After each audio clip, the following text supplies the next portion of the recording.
นอ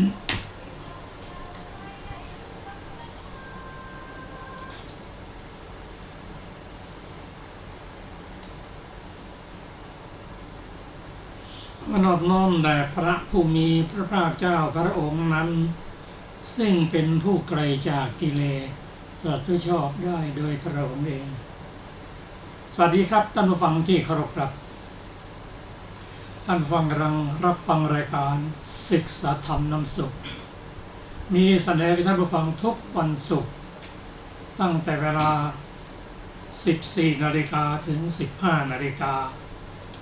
ดำเนินรายการโดยกระผมมณเอกธนัทเดชะมีอาจารย์สุรภาเดชะเป็นผู้ร่วมรายการวันนี้เราได้นำมัตไตรปิฎกฉบับมมร.หรือฉบับอรรถกถาเล่มที่ 32 มาศึกษากันในอังคุตรนิกายเอกนิบาตซึ่งเกี่ยวกับประวัติของพระอรหันต์ผู้มีเอกตถะต่างๆกันภิกษุผู้มีเอกตถะต่างๆกันนั้นเป็นเรื่องที่น่าสนใจเพราะประวัติของท่านนั้นมายาวนานไม่รู้จักกี่กับท่านพระราหุลนั้นท่านเป็นเอกตถะในการรักการเรียนรู้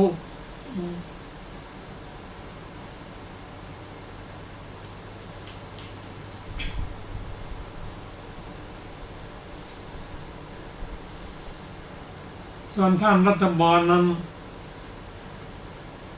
เป็นเอกตถะในทางเป็นผู้บวชเป็นศรัทธาทั้งสองท่านนี้เป็นเพื่อนกันมาแต่สมัยพุทธเจ้าก่อนที่พระพุทธเจ้าทรงประนามว่าปัจจุพุทธราชบัตรขึ้นยาวนานหลังจากที่บิดามารดาล่วงไปแล้วก็เอาสมบัติทั้งหมดของท่านมากองไว้ว่าท่านไม่ได้เอาไปไหนเลยสองท่านนี้ก็คิดกันว่าเราจะต้องหาวิธีนำสมบัตินี้ไปให้ได้ด้วยการทำบุญให้ทานกางเงินนั้นมาตั้งโรงทานเลี้ยงคนยากคนจนและคนเดินทาง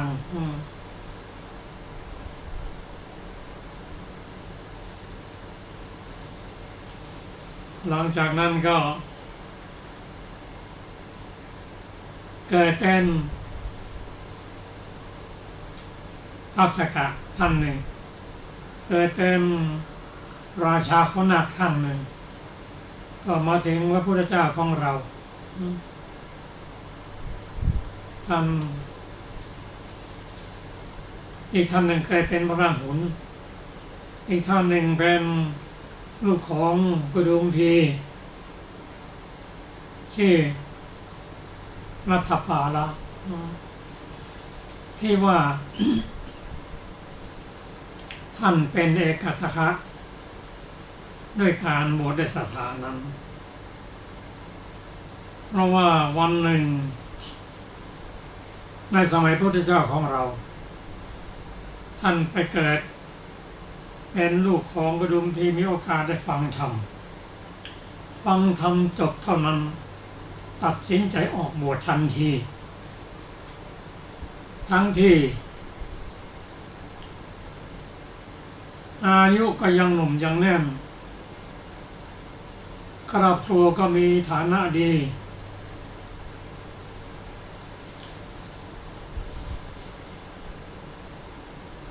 ญาติมิตรสาโลหิตก็มากมายทั้งไม่เป็นคนเจ็บไข้ได้ป่วยด้วยบวชด้วยศรัทธาจริงๆฟังธรรมที่พระองค์แสดงเรียกว่า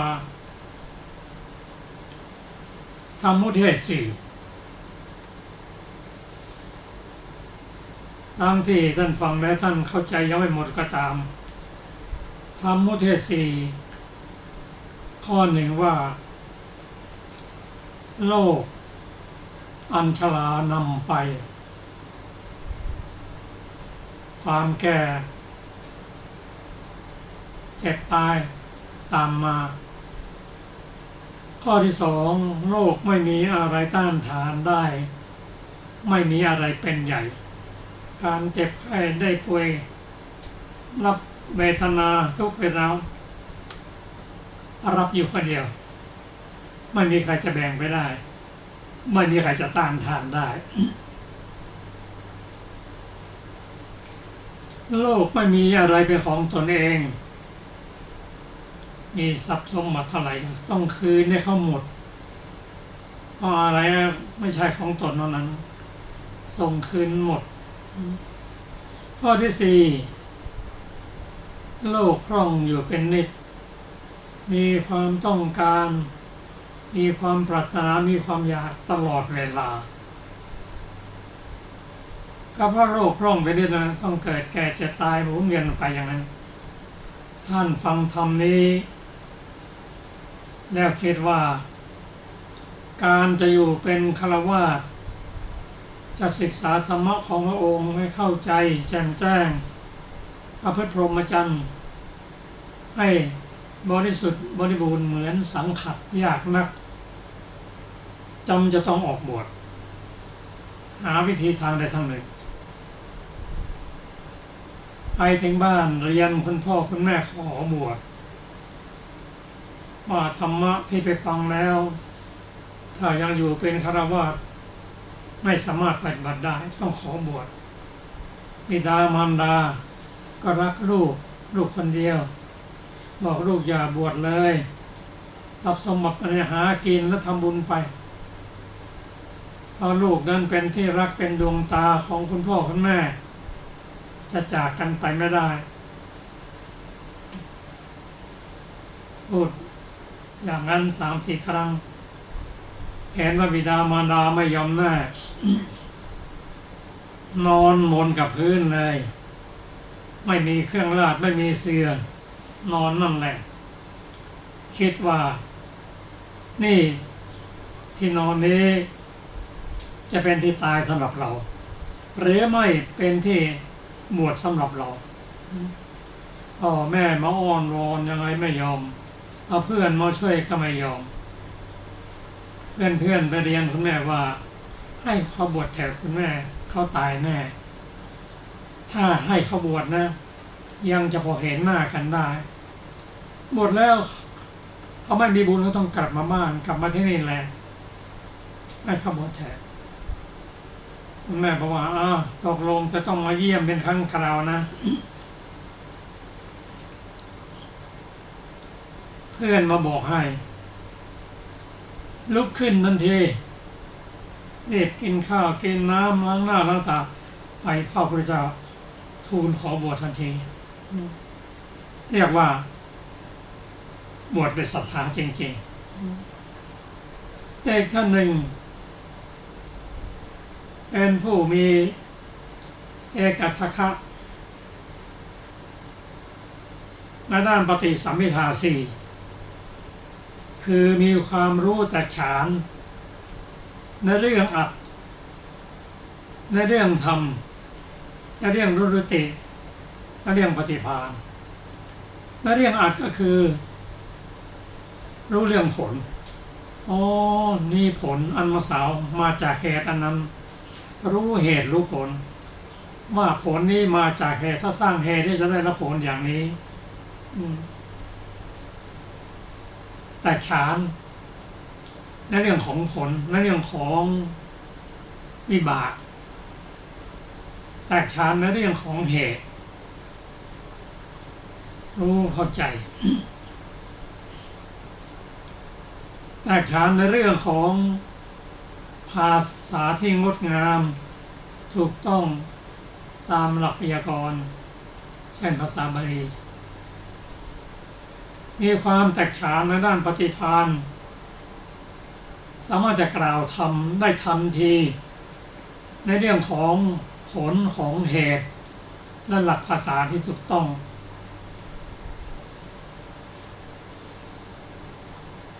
ท่านมหาโกฏิกะท่านมนุษย์ปฏิสัมภิทาสี่ปฏิสัมภิทาสี่นั้นเป็นปัญญาระดับสี่ของปัญญาสี่ปัญญาที่หนึ่งก็คือปัญญาที่รู้แจ้งแทงตลอดปัญญาที่สองก็รู้จักปัญญาทางโลกทางธรรมปัญญาที่สามก็คือจินตมัญญปัญญาสุตตมัญญปัญญาและภาวนาปัญญาปัญญาที่สี่ก็คือปัญญาตรัสรู้อริยสัจสี่ปัญญารู้ว่านี่ทุกข์นี่สมุทัยนี่นิโรธนี่มรรคปัญญาระดับสี่อันนั้นก็คือปฏิสัมภิทาที่เรียนทราบนั้นเวลาท่านจะสนทนาท่านก็สนทนาเรื่องความรู้แตกฉานทั้งสี่นั้นเกี่ยวกับธรรมะทั้งสิ้นเช่นทุกข์ความรู้เรื่องความว่าทุกข์พูดได้บรรยายได้จำได้ทุกอย่างนั้นนี่เป็นอรรถะอธิบายเนี่ยเป็นอรรถะปฏิสัมภิทาเกี่ยวกับความทุกข์รู้ในเรื่องของธรรมคือเหตุของทุกข์คืออุปทานขันธ์ห้านั้นก็คือสมุทัยตัวตัณหานั้นอธิบายได้ทำทีนี้เช่นสมถะอธิบายถึงปฏิจจสมุปบาทอันนี้เป็นเหตุอันนี้เป็นผลอันนี้เป็นเหตุอันนี้เป็นผลอันนี้เป็นธรรมอันนี้เป็นอัตอันนี้เป็นอัตนี้เป็นธรรมเป็นต้น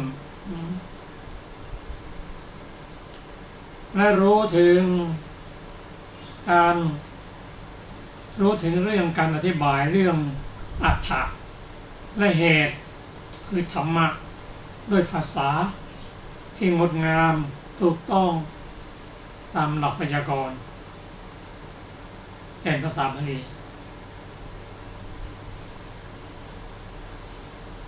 เรียกว่านิรุตติปฏิสัมภิทาส่วนปฏิภาณปฏิสัมภิทานั้นสามารถจะกล่าวธรรมทั้งสามนั้นนะเอาธรรมทั้งสามนั้นมาเป็นอารมณ์ตั้งอยู่ต้องการเมื่อไรก็สามารถจะพูดได้นำมาใช้การได้รู้เหตุรู้ผลถูกต้องตามหลักภาษากล่าวได้ทันทีไม่ต้องการเป็นปฏิภาณปฏิสัมภิทา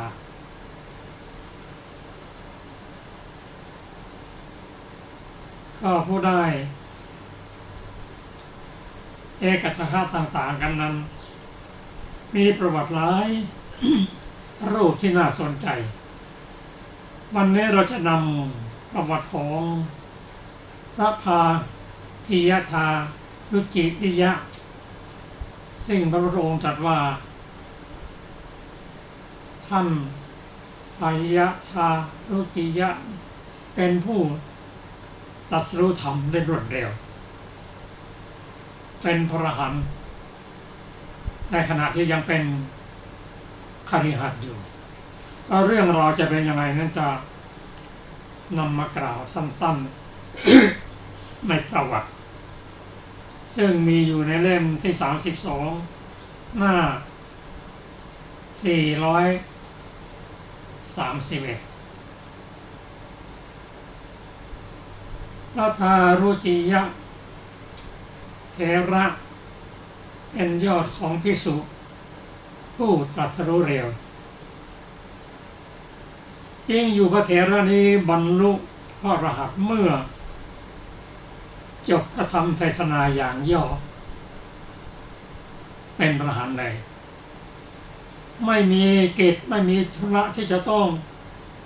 นั่งบริกรรมนั่งปฏิบัติคือมรรคผลทั้งหลาย กับเพราะเหตุนั้นท่านจึงชื่อว่าเป็นยอดของภิกษุผู้ตรัสรู้เดียวคนทั้งหลายตั้งชื่อท่านว่าพาหิยะเพราะท่านเกิดในพาหิยรัฐต่อมาภายหลังท่านนุ่งผ้าทำด้วยเปลือกไม้เพราะเหตุนั้นจึงชื่อว่าทารุจิริยะก็เรื่องกรรมของท่านมีเรื่องเล่าตามลำดับดังนี้แท้จริงแม้ท่านพาหิยทารุจิริยานีครั้งพระพุทธเจ้าทรงพระนามว่าปทุมุตระเกิดในเรือนของสกุลในกรุงหงสาวดีกำลังฟังธรรมของพระทศพลเห็นพระศาสดาทรงสถาปนาภิกษุรูปหนึ่งไว้ในตำแหน่งเอกทัคคะเป็นยอดของเหล่าภิกษุสาวกผู้ตรัสรู้เดียวปรารถนาทำกุศลให้ยิ่งยวดขึ้นไปปรารถนาตำแหน่งนั้นจะทำกุศลจนตลอดชีวิตก็เวียนว่ายอยู่ในเหล่าเทวดาและมนุษย์สองภูมินั่นเองตัดอบายภูมิออกไปเพราะท่านมีศีลมีสมาธิปัญญาในเวลาศาสนาของพระพุทธเจ้าทรงพระนามว่ากัสสปะท้ายซ้ายของศาสนาของพระพุทธเจ้าสักกปะศาสนาเริ่มเสื่อมลงอาการแปลกๆของสามเณรของภิกษุก็โน้มไปในทางเสื่อมท่านคิดว่าจะต้องเอาตัวรอดไปก่อน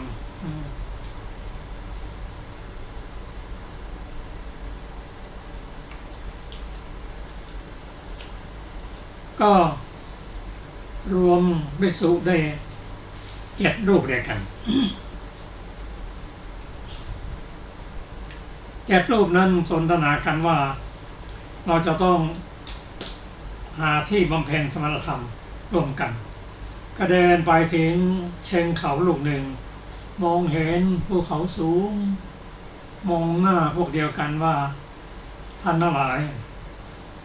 ใครที่รักชีวิตก็กลับไปเถอะพอขึ้นมาแล้วก็ลงมาไม่ได้แล้วทุกคนยอมสละชีวิตทำพระองค์ตายขึ้นไปบนภูเขาพอถึงยอดแล้วก็ผลักพระองค์ลงผลักบันไดลงยอมตาย บำเพ็ญสมณธรรมอยู่บนยอดเขาครบ5 วันภิกษุผู้เถระรูปหนึ่งบรรลุเป็นพระอรหันต์ได้บุคคลไปบิณฑบาตจากอุตรกุฎเวทมาเลี้ยงภิกษุอีก6 รูปปรากฏว่าภิกษุรูปนั้นไม่ยอมฉันว่าไม่มีกติกาว่าท่านองค์ใดองค์หนึ่งสำเร็จแล้วต้องนำมาเลี้ยงไม่มีต้องฉันด้วยความสามารถของตัวเองนิมนต์ท่านเถิดท่านที่เป็นพระอรหันต์นิพพานไปต่อมาอีกรูปหนึ่งบำเพ็ญสมณธรรมได้เป็นพระอนาคามีก็ปฏิบัติเพื่อจะเลี้ยงภิกษุที่เหลืออีก5 รูปนั้นปฏิเสธไม่ยอมเพราะต้องอุกฤษปฏิญญาไว้ นิมนต์ท่านก่อนเถอะท่านผู้ได้เป็นพระอนาคามีนั้นท่านได้ฌาน 4ด้วย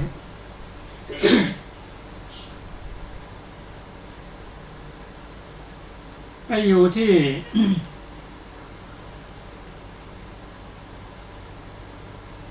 เส้นเชือกประกอบ ไปอยู่ที่ชั้นสุทธาวาสพรหมก็ปรินิพพานเท่านั้นแล้วท่านพระองค์ก็มีอยู่5 ชั้นในกันอาวิหาอาตัปปาสุทัสสาสุทัสสีและก็มีและอากานิฐาพรหม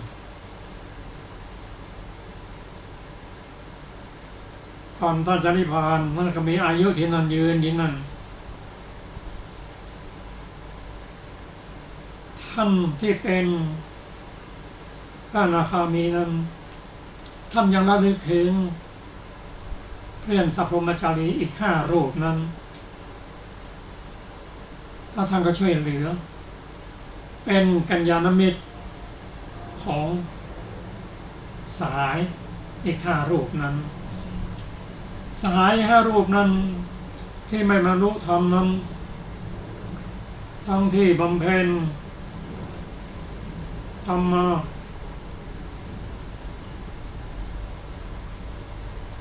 ได้อารูป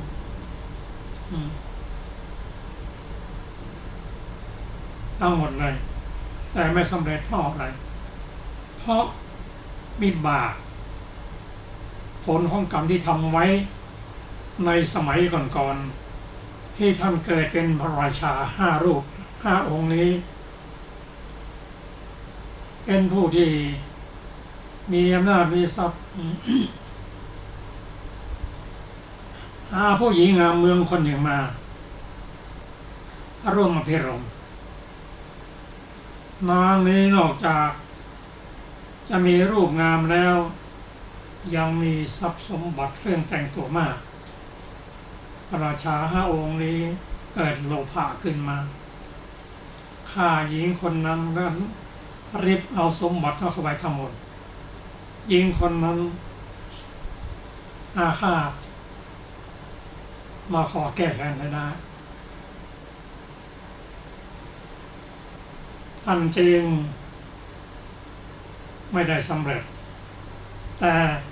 ได้ผลของการบำเพ็ญศีลสมาธิและเวทนาและภาวนาที่สมบูรณ์ตายจากบนยอดเขาเพราะอดอยากนั้นเปลี่ยนเกิดเป็นตายระหว่างเทวดาและมนุษย์ท่านองค์ที่ชื่อว่าทารุจิริยะนั้นเกิดริมฝั่งแม่น้ำก็หากินในการร่องเรือค้าขายไปวันหนึ่งลงเรือไปเดินทางในมหาสมุทรได้7 วันเรือแตกบุคคลที่อยู่ในเรือนั้นเป็นอาหารของเต่าและปลาไปส่วนท่าน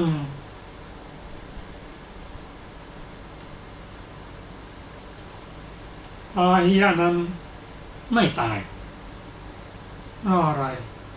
เพราะว่าชาตินี้เป็นชาติสุดท้ายของเขาทำยังไงก็ไม่ตายก็อาศัยแผ่นกระดานแผ่นหนึ่งเอาตัวรอดในเดินทางสมุทร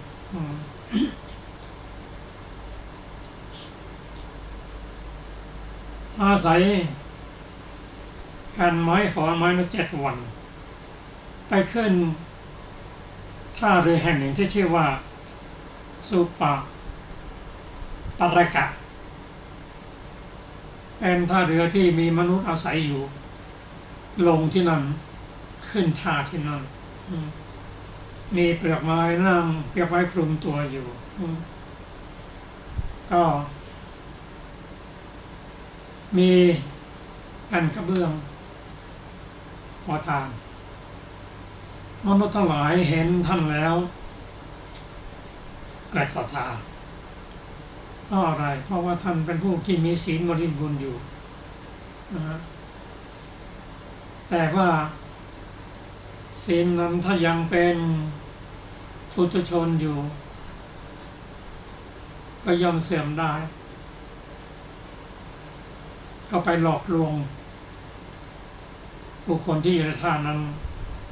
กินอยู่นั้นคิดว่าถ้านุ่งเอาเปลือกไม้ออกนุ่งผ้าเสื้อศรัทธาของคนก็จะลดลงคนทำบุญน้อยจำจะต้องหลอกลวงสายผ้าเปลือกไม้นั่นแหละนานไปคนก็นับถือมากขึ้นเพราะท่านก็มีบุญอยู่คิดว่าท่านเป็นพระอรหันต์ใครๆก็คิดว่าท่านเป็นพระอรหันต์ถ้าท่านก็คิดว่าชาวบ้านคิดว่าเราเป็นพระอรหันต์เราก็น่าจะเป็นพระอรหันต์ได้นะก็ตั้งเป็นพระอรหันต์ที่นี่แหละ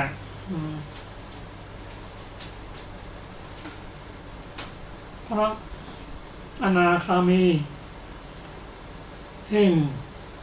เคยเป็นเพื่อนสาธมิกในสมัยบำเพ็ญอยู่บนภูเขาลูกหนึ่งเห็นแล้ว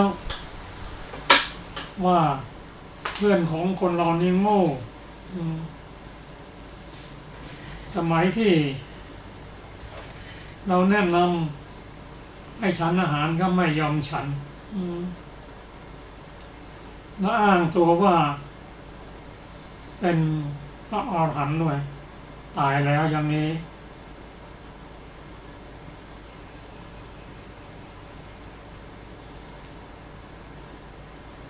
ทารุ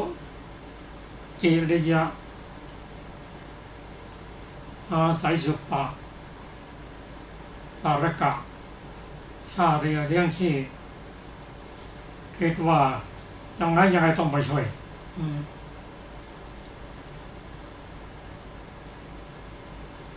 ท่าน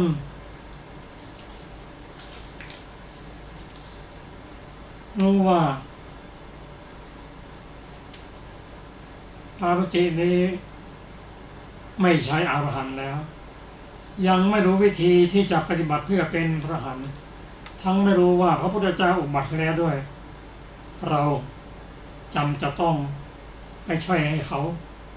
สลดใจและรู้ว่าพระทศพลเกิดแล้วท่านคิดได้อย่างนี้พรหมก็ออกจากพรหมโลกคือสุทวสพรหมไปปรากฏตัวต่อหน้าทารุจิริยะในเวลาเที่ยงคืนที่ท่าเรือนั้นโดยนำมาด้วยแสงสว่างสวัยในที่อยู่นั้น อายะจึงออกมาข้างนอกเห็นองค์มหาพรหมแล้วก็ประคองอัญชลีประนมมือถามว่าท่านเป็นใครมหาพรหมตอบว่าก็เราเป็นสหายเก่าของท่านมนุษย์อนาคามีผลบังเกิดในพรหมโลกแต่ผู้เจริญ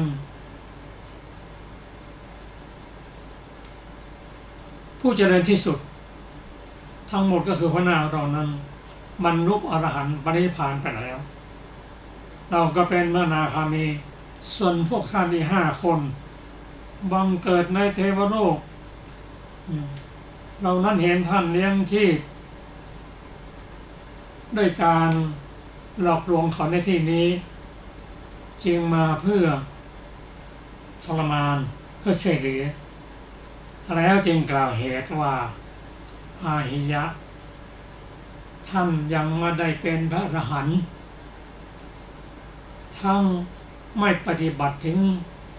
อรหัตตมรรคไม่มีปัญญาถึงระดับนั้นท่านก็ไม่มีปฏิปทาข้อปฏิบัติเพื่อจะเป็นพระอรหันต์ด้วย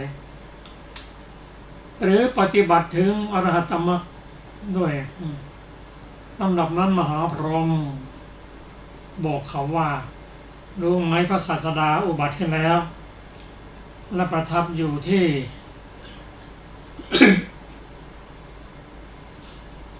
กรุงสาวัตถี ท่านจงไปยังสำนักของพระศาสดาเถิดรีบไปเถิดแต่กิจของท่านแล้วท่านก็กลับสุทธาวาสพรหมทารุจิริยะนั้นถูกมหาพรหมทำให้สลดใจแล้ว ก็คิดจากแสวงหาทางพ้นจากทุกข์จึงเดินทางด้วยระยะทาง120 โยชน์1 โยชน์ก็16 กิโลเมตร1,000 กว่ากิโลพักคืนเดียวเท่านั้นท่านไปได้อย่างไรท่านอาจจะไปเดินเร็วเพราะท่านได้สมาบัติ8หรือไปด้วยบุญญาธิการของพระพุทธเจ้าก็ได้พอเขาไปถึงแล้วประจวบขณะนั้นพระศาสดาเสด็จออกบิณฑบาตณละแวกบ้าน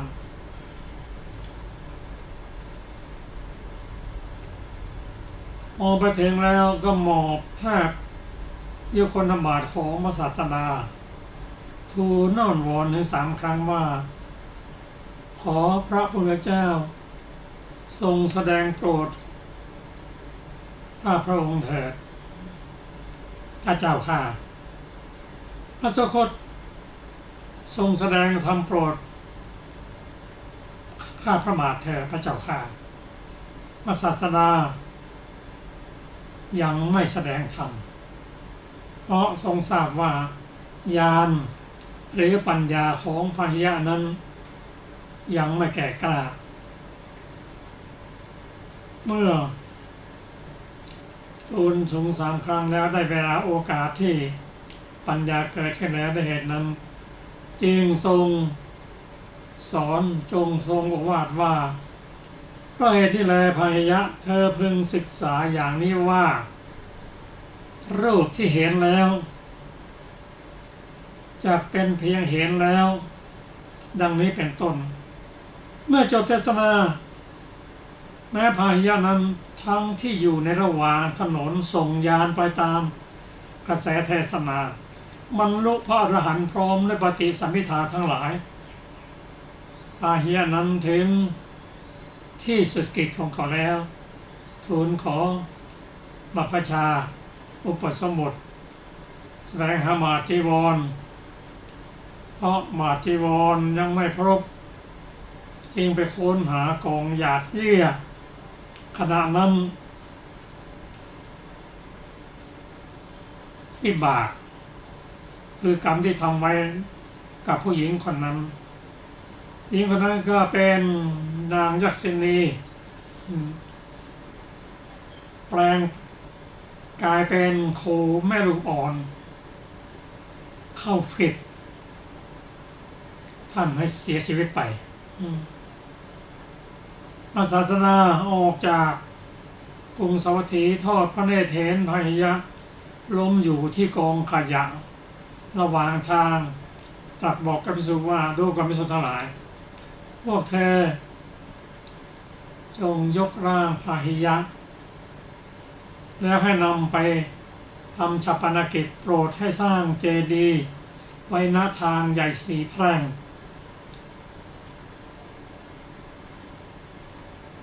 และพูดก็ตัดกับพระสงฆ์ว่า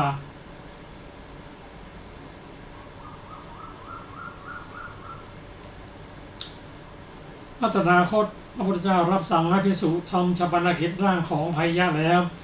เก็บธาตุมาแล้วโปรดให้สร้างเจดีย์ไว้พาหิยะนั้นทำให้แจ้ง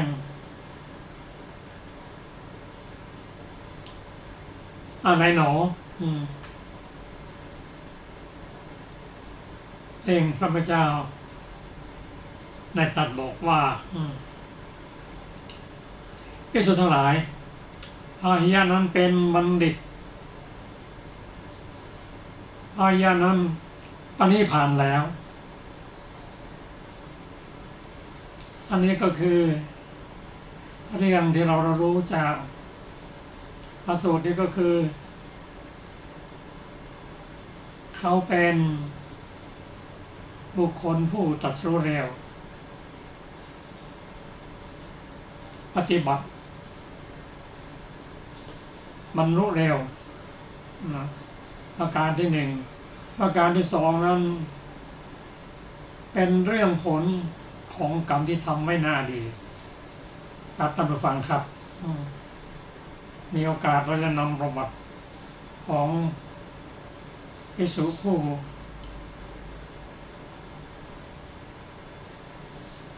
ได้สถาปนาเป็นแก่สขะองค์อื่นต่อไปสำหรับวันนี้ต่อไปนี้ก็ท่านจะได้รับฟังพระสูตรขอเชิญอาจารย์พุทธภาครับ สวัสดีค่ะท่านผู้ฟังที่เคารพทุกท่านวรรคที่ 4ว่าด้วยภิกษุผู้มีตำแหน่งเลิศ12 ท่านดูก่อนภิกษุทั้งหลายพระอานนท์เลิศกว่าภิกษุสาวกของเราผู้เป็นพหูสูตรพระอานนท์เลิศกว่าภิกษุสาวกของเราผู้มีสติ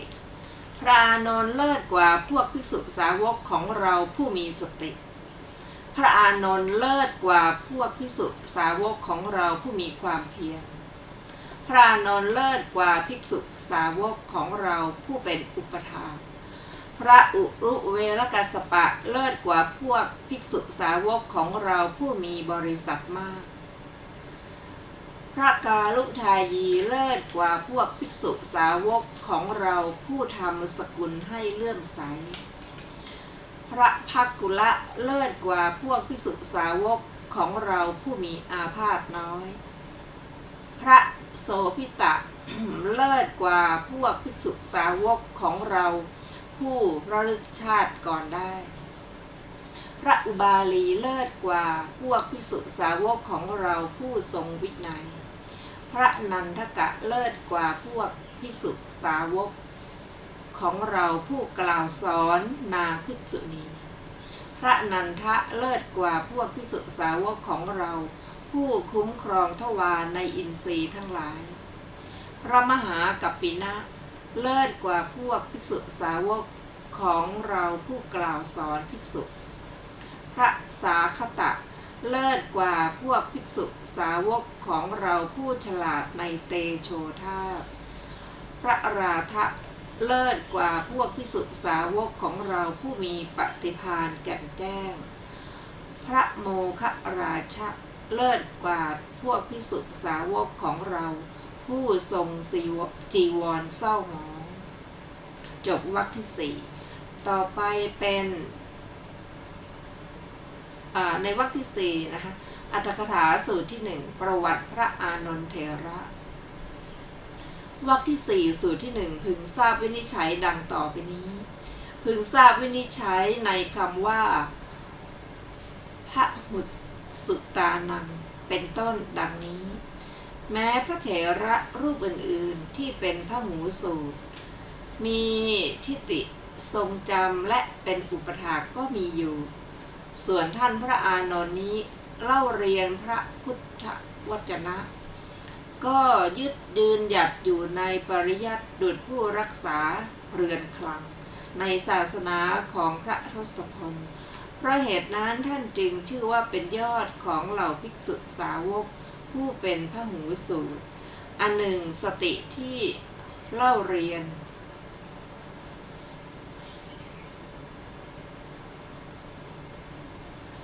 พระพุทธวจนะแล้วทรงจำไว้ของพระเถระนี้เท่านั้นก็มีกำลังกว่าพระเถระรูปอื่นๆเพราะเหตุนั้นท่านจึงชื่อว่าเป็นยอดของเหล่าภิกษุสาวกผู้มีสติทรงจำอันหนึ่งท่านพระอานนท์นี้นี่แลยืนหยัดยืดอยู่บทเดียวก็ถือเนื้อความได้ถึง 60,000 บทจำได้ทุกบทโดยทำนองที่พระศาสดาตรัสไว้นั่นแลเพราะเหตุนั้นท่านจึงชื่อว่าเป็นยอดของเหล่าภิกษุสาวกผู้มีคติอันหนึ่งความเพียรเล่าเรียนความเพียรท่องบนความเพียรทรงจำและความเพียรอุปถากพระศาสดาของพระอานนท์รูปนั้นเท่านั้น ที่ภิกษุอื่นๆเทียบไม่ได้ เพราะเหตุนั้นท่านจึงชื่อว่าเป็นยอดของเหล่าภิกษุสาวกผู้มีทิฏฐิ 1. ท่านพระอานนท์รูปนี้เมื่ออุปถากพระตถาคตก็ไม่อุปถากด้วยอาการอุปถากของเหล่าภิกษุผู้อุปถากรูปอื่นๆด้วยว่าเหล่าภิกษุผู้อุปถากรูปอื่นๆเมื่ออุปถากพระตถาคตอุปถากอยู่ไม่ได้นานทั้งอุปถากยึดพระหฤทัยของ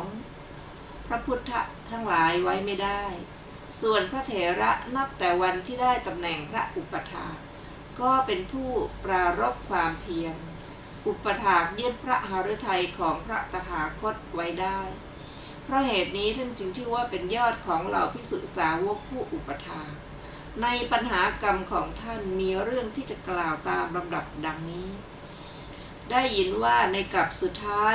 700,000 กลับแต่กลับนี้ไปพระศาสดาพระนามว่าปทุมุตระอุบัติในโลกพระองค์มีพระนครชื่อว่าหงสาวดีมีพระราชบิดานามว่านันทะพระราชมารดาผู้เป็นพระเทวีพระนามว่าสุเมธามีพระโพธิสัตว์พระนามว่าอุตรกุมารพระองค์ออกอภิเนศกรมทรงผนวดในวันพระราชโอรสประสูติทรงประกอบความเพียรเนืองๆแล้วทรงบรรลุพระสัพพัญญุตญาณตามลำดับทรงเปล่งพระพุทธอุทานว่าอเนกชาติสังสารังเป็นต้นประทับณโพธิบัลลังก์ล่วงเวลาไป7 วันทรงยื่นพระบาทออกด้วยไม้จักทรงวางไว้ที่แผ่นดินครั้งนั้นดอกปทุมมีขนาดที่เท่าที่กล่าวไว้แล้วแต่หนหลังชำแรกแผ่นดินชูขึ้นรองรับเพราะหมายถึงดอกปทุมนั้นพระผู้มีพระภาคเจ้าจึงปรากฏพระนามว่าปทุมุตระนั่นแลพระองค์มีพระอักขสาวกนามว่าเทวิละองค์หนึ่งจุลชาตะองค์หนึ่งมีหมู่พระอัครสาวิกานามว่าอมิตาองค์หนึ่งอัสมาองค์หนึ่งทรงมีพระอุปถากนามว่าสุมาณะพระปทุมุตระผู้มีพระภาคเจ้าเมื่อทรงสงเคราะห์พระพุทธบิดามีภิกษุ100,000 รูปเป็นบริวารประทับอยู่ณกรุงหงสาวดีราชธานีส่วนพระกนิษฐพาดาของพระองค์พระนามว่าสุมาณกุมารพระราชาพระราชทานบ้านก็ไป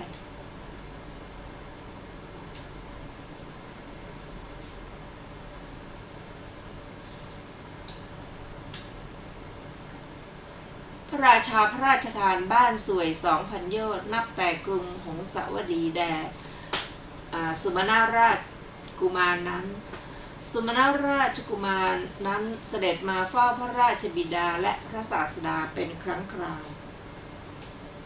ต่อมาวันหนึ่งชนบทชายแดนก่อกบฏสุมาณราชกุมารจึงส่งข่าวถวายพระราชาพระราชาทรงให้ตอบไปว่าพ่อตั้งเจ้าไว้ในตำแหน่งนั้นเพราะเหตุไรสุมาณราชกุมารนั้นปราบกบฏสงบแล้วส่งข่าวไปกราบทูลพระราชาว่าเทวะชนบทสงบราบคาบแล้วพระเจ้าข้าพระราชาทรงยินดีตรัสว่าลูกพ่อจงรีบมาสุมาณราชกุมารนั้นมีอมาตย์ประมาณ1,000 คนทรงปรึกษากับอมาตย์เหล่านั้นในระหว่างทางว่า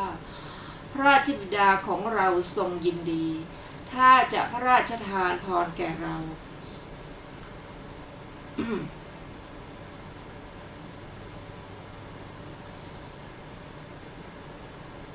เราจะรับอะไรลำดับนั้นอมาตย์บางพวกทูลพระราชกุมารว่าโปรดรับช้างรับม้ารับชนบทรับรัตนะ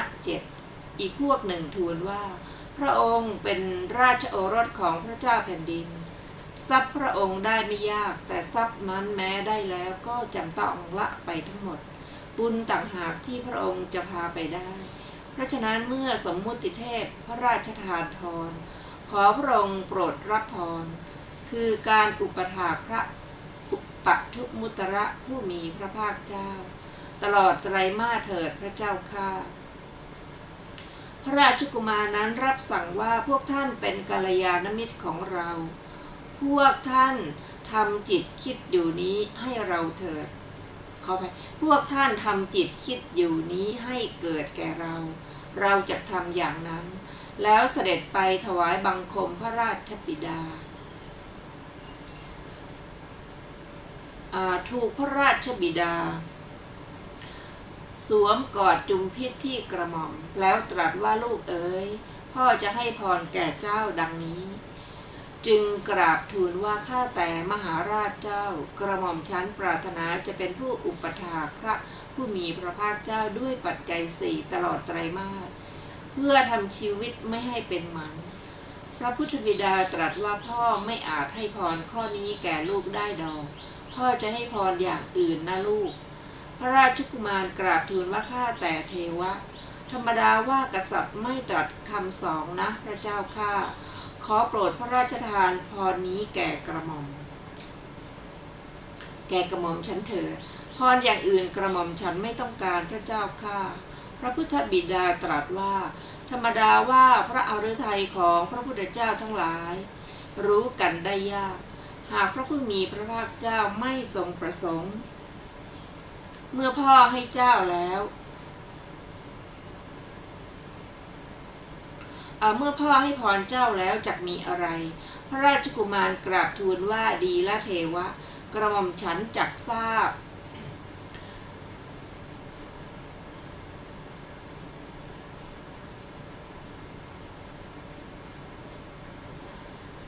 ขออภัยกระหม่อมฉันจักทราบพระหฤทัยของพระผู้มีพระภาคเจ้าดังนี้แล้วเสด็จไปยังพระวิหารท่านผู้ฟังที่เคารพค่ะวันนี้รายการศึกษาธรรมนำสุขก็ได้หมดเวลาลงแล้วขอขอบพระคุณท่านผู้ฟังทุกท่านที่ได้ร่วมศึกษาด้วยกันเราจะมาพบกันอีกในวันพรุ่งนี้เวลา 15 นาฬิกาเป็นต้นไปขอมีความสุขสวัสดีเจริญในธรรมยิ่งวันนี้สวัสดีค่ะอันนี้ครับ